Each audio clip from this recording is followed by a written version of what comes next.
মুখ্যমন্ত্রী মমতা বন্দ্যোপাধ্যায়ের অনুপ্রেরণায় আজ রাজ্যব্যাপী খেলা দিবস উদযাপন করা হচ্ছে।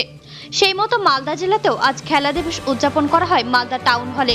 প্রদীপ প্রজ্বলনের মধ্যে দিয়ে খেলা দিবস উদযাপনের সূচনা করা হয়।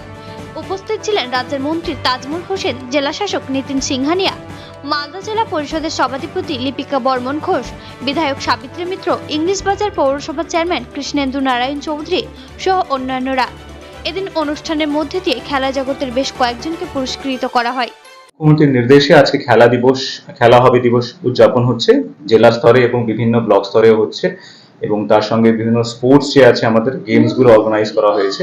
এখানে বিভিন্ন যারা স্পোর্টস খেলোয়াড়, যারা আমাদের জেলার নাম স্টেট লেভেলে বা ন্যাশনাল লেভেলে এগিয়ে নিয়ে গেছেন, তাদেরকে আজকে সম্মানিত করা হয়েছে। কিছু ভেটারেন্স যারা সিনিয়র সিটিজেন্স আছেন, প্লাস স্পোর্টস এনথুজিয়াস্ট যারা আছেন, কোচেস যারা রেফারিজ আছেন, তাদেরকে আজকে সম্মানিত করা হলো। আমাদের ডিস্ট্রিক্ট স্পোর্টস অ্যাসোসিয়েশন খুবই অ্যাক্টিভ আছে। লাস্ট ইয়ারে আমরা ন্যাশনাল লেভেল স্পোর্টস এখানে অর্গানাইজ করেছি ফুটবল।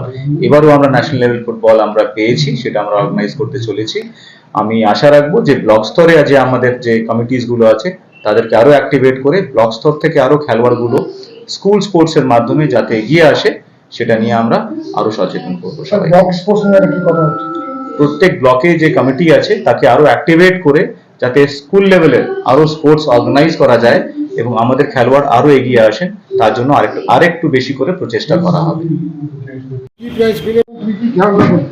আমি ফুটবল খেলতাম, দুবার স্টেট খেলেছি ফুটবলে, ফুটবলে দুটো স্টেট খেলেছি এবং ন্যাশনাল খেলেছি। আমি এমনি কাবাডিও খেলি, খোখো খেলি, সবই খেলেছি, কিন্তু ফুটবলটা আমার মেন খেলা। ওটাতে আমি দুবার স্টেট খেলেছিলাম, এখন ন্যাশনালে চান্স পেয়েছিলাম, কিন্তু ওটা কোনো কারণে বাতিল হয়ে গেছে আমার ওখান থেকে। ফুটবলের জন্য টাউন হলে, মালদা টাউন হল।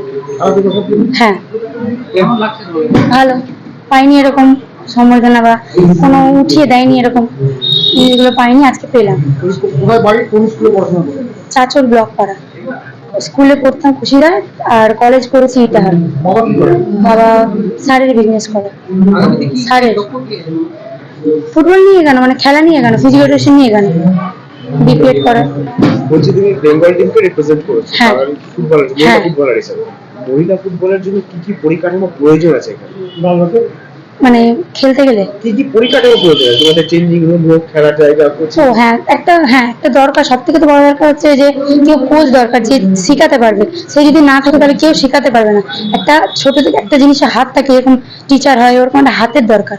তারপরে এরকম ড্রেসিং রুম, যেখানে মাঠে তো আর খোলা কিছু করা যায় না, তার জন্য ড্রেসিং রুম থাকবে, জলের ব্যবস্থা থাকবে, এটা দরকার মেন। এটাই, এর থেকে বেশি আর কিছু দরকার মনে হয় না। আর মেন যেরকম দরকার হচ্ছে কোচিং, কোচ দরকার। কোচ না থাকলে কিছু করা যাবে না। মালদা জেলায়